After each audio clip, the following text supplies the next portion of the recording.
বাবা মেয়ের সম্পর্ক নিয়েও নোংরামি। সুপ্রিয়ার মেয়েকে কখনো স্বীকৃতি দেননি উত্তম কুমার। আজীবন বাবা মেনেছেন, তবুও সুপ্রিয়ার মেয়েকে স্বীকৃতি দেননি উত্তম কুমার। বিস্তারিত থাকছে আজকের এই প্রতিবেদনে।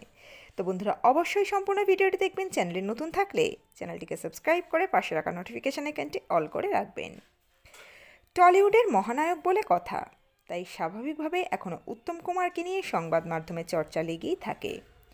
একসময় টলি সুপারস্টারের সঙ্গে ডিভোর্সি সুপ্রিয়া দেবীর সম্পর্ক নিয়ে প্রচুর জলঘোলা হয়েছে।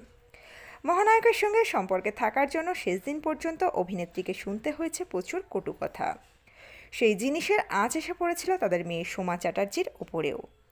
বাংলার অহংকার, বাঙালির গর্ব উত্তম কুমার। মৃত্যুর 40 বছর পরও যাকে নিয়ে সাধারণ মানুষের আগ্রহ বিন্দুমাত্র কমেনি। উত্তম কুমারকে নিয়ে আলোচনা, তার ব্যক্তিগত জীবন নিয়েও চর্চা কম হয় না।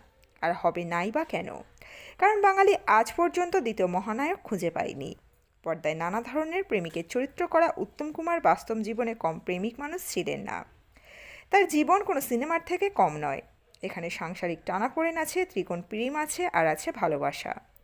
প্রচুর মানুষের ভালোবাসা পেলেও বাস্তব জীবনে উত্তম কুমার ছিলেন নাকি একা। তবে শেষ পর্যন্ত মহানায়ককে কাছে টেনে নিয়েছিলেন অভিনেত্রী সুপ্রিয়া চৌধুরী। এই সুপ্রিয়া দেবী টানেই স্ত্রী গৌরী দেবী ও সাজানো সংসার ছেড়ে এসেছিলেন উত্তম কুমার। তবে সুপ্রিয়া দেবীরও সংসার ছিল। তার প্রথম স্বামী ছিল বিশ্বনাথ চৌধুরী।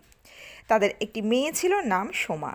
আর তারপর যখন সুপ্রিয়া দেবী আর মহানায়কের সম্পর্ক শুরু হয়, তখন সুপ্রিয়া দেবীর একমাত্র মেয়ে সোমাকে দত্তক নিয়েছিলেন উত্তম কুমার। কিন্তু দত্তক নিলেও সোমাকে কন্যার স্বীকৃতি দিয়ে যেতে পারেনি মহানায়ক। আমাদের ভারতীয় সংবিধান অনুসারে যদি কোনো বিবাহিত পুরুষ সন্তান দত্তক নিতে চায়, তাহলে তার স্ত্রীর অনুমতি লাগে। কিন্তু উত্তম কুমার সোমাকে দত্তক নিতে চাইলে তার স্ত্রী গৌরী দেবী রাজি হননি।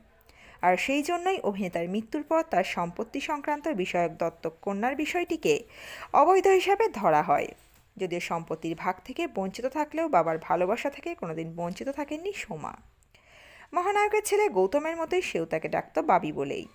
সোমার বিয়ের সময় বাবার মতোই তার সম্প্রদান করেছিলেন উত্তম কুমার। প্রিয় মেয়ের বৈবাহিক জীবন খুব সুখের না হওয়ায় চিন্তায় থাকতেন তিনি। শেষ দিন পর্যন্ত চাইতেন মেয়ে আবার জামাইয়ের কাছে ফিরে যাক। তবে একসময় বাবা মেয়ের এই মিষ্টি সম্পর্ককেও নোংরা চোখে দেখেছে এই সমাজ। স্বাভাবিকভাবেই তাতে কষ্ট পেয়েছিলেন তিনি। বাবি তার কাছের বন্ধুর মতো ছিল। তাদের খোলামেলা সম্পর্ক নিয়েও রটেছিল কুৎসা। তবে এখন সেই সব অতীত। তো বন্ধুরা, এই পর্বে ছিল এতটুকুই। দ্রুত ফিরে আসছি নতুন কোনো পর্ব নিয়ে। অজানা গল্প চ্যানেলের সঙ্গে থাকার জন্য সকল দর্শক বন্ধুকে অসংখ্য ধন্যবাদ। দেখতে থাকুন, চোখ রাখুন অজানা গল্প চ্যানেলে।